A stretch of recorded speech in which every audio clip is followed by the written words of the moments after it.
जब समाज की आत्मा सो जाए और इंसानियत के चेहरे पर नकाब उतर आए, तब कहानियां नहीं, चीखें जन्म लेती हैं। ये कहानी उसी चीख की गूंज है जो स्याह रात के सन्नाटे में भी गूंजती है। एक कन्या की जो इंसानियत के दो मासूम प्रतीकों को अपनी गोद में लेकर एक ऐसी दुनिया की तलाश में थी जहां मंदिर की घंटियां और मस्जिद की अजान साथ बज सके। मोहम्मद आदिल फराज की ये लघु कथा सिर्फ एक कल्पना नहीं, एक चेतावनी है उन लोगों के लिए जो धर्म, जाति और नफरत के नाम पर आंखें मूंदे बैठे हैं। ये कहानी नहीं, आईना है जिसमें झांकने की हिम्मत हर किसी में नहीं होती। रात का काला अंधेरा अपने पूरे शबाब पर था। दूर दूर तक सन्नाटा छाया हुआ था, लेकिन जंगली जानवरों की आवाजें ऊंची थीं। कुत्तों और भेड़ियों की आवाजें दिल को दहला देती थीं। मानवता अपने वजूद को छिपाए हुए, अपने थके हुए और मृत शरीरों के साथ अपने अपने आशियानों में छिपी गई थी, जैसे किसी ने उसे कैद कर लिया हो। ऐसे माहौल में कौन किसकी खबर लेता? नफ्से नफसी का आलम था। मैंने देखा एक कन्या जिसके बाल बिखरे हुए थे, न जाने किस चिंता में डूबी थी। वो जंजीरों में जकड़ी हुई थी। ऐसा लगता था जैसे वो किसी की गुलामी से भाग कर आई हो और किसी शांतिपूर्ण दुनिया की तलाश में हो। उसकी गोद में दो बच्चे थे।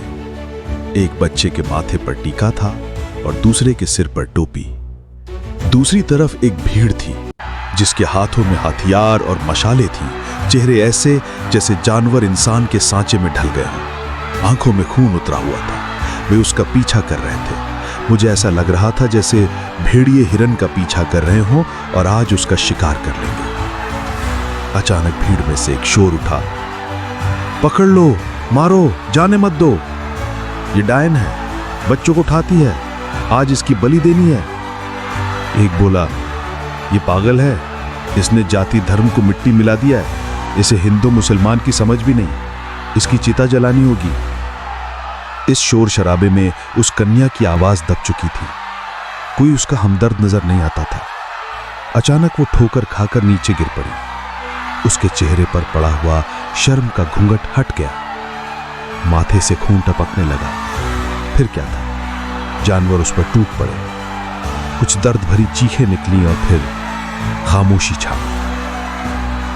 अगले दिन जंगल में एक लाश मिली। लोग कह रहे थे कि ये दरिंदों का काम है और किसी अजनबी की लाश है, लेकिन मुझे उस चेहरे में अपना चेहरा दिखाई दिया।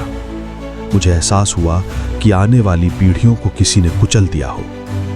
बराबर में दो मासूम बच्चे मिट्टी में लथपथ पड़े थे और दूसरी ओर सुबह की अजान और मंदिर में घंटा बज रहा था। मानवता फिर एक बार हार गई। ये कहानी एक आईना है जिसमें हम सबको झांकने की जरूरत है। अगर अब भी हम ना जागे तो अगली लाश शायद किसी और की नहीं, हमारी अपनी होगी। अगर आप इस कहानी से जुड़े हैं तो इसे पढ़ें, साझा करें और सबसे जरूरी सोचें।